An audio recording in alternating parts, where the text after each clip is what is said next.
श्रीमन्नारायण नारायण नारायण। बोली लक्ष्मी नारायण भगवान की जय। फाल्गुन मास आमला एकादशी, जिसको हम आमल की एकादशी के नाम से जानते हैं।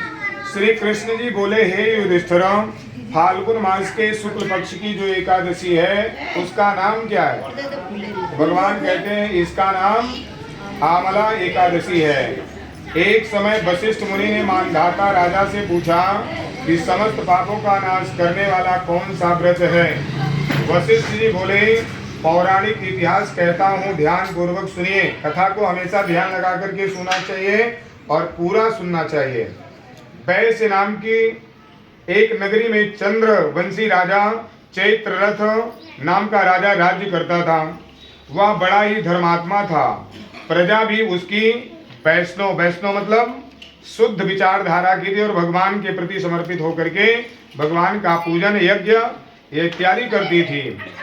और बालक से लेकर के वृद्ध तक, चाहे जो भी हो, चाहे स्त्री पुरुष बालक वृद्ध, सारे के सारे लोग एकादशी का व्रत किया करते थे। एक बार फाल्गुन मास के शुक्ल पक्ष की एकादशी आई और नगर निवासियों ने रात्रि को जागरण किया। मंदिर में कथा कीर्तन का आयोजन करके श्रवण किया। एक बहेलिया जो कि जीव हिंसा के द्वारा अपना जीवन यापन करता था, मंदिर के कोने में जाकर के बैठ गया।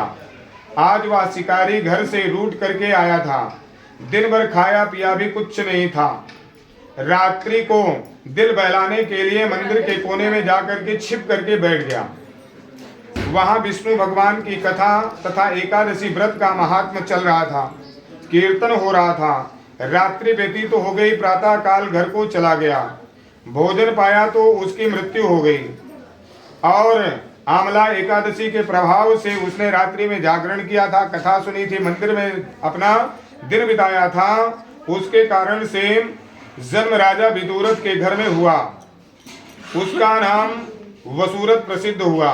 एक दिन राजा वन विहार करने के लिए गया और दिशा का ज्ञान न रहा, उसे भूल गया वो, और पागल समझ करके एक वृक्ष के नीचे पूजा करके सो गया।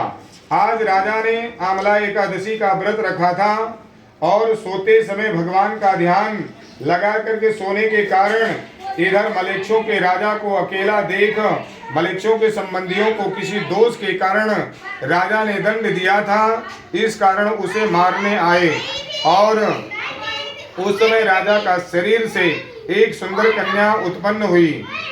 कालिका के समान अट करके उसने खप्पर निकाला और मलेच्छों को मार डाला और उनके रुधिर को भी साथ में लेकर के अंतर्ध्यान हो गई। राजा ने जाकर के शत्रुओं को मरा हुआ देखा और आश्चर्य हुआ। मन में कहने लगा कि मेरी रक्षा किसने की है?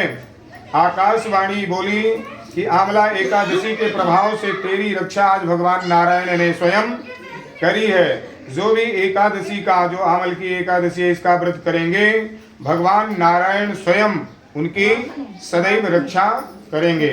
बोले वृंदावन बिहारी लाल की जय। श्रीमन्नारायण नारायण नारायण भजमन नारायण नारायण नारायण। बोले लक्ष्मी नारायण भगवान की जय।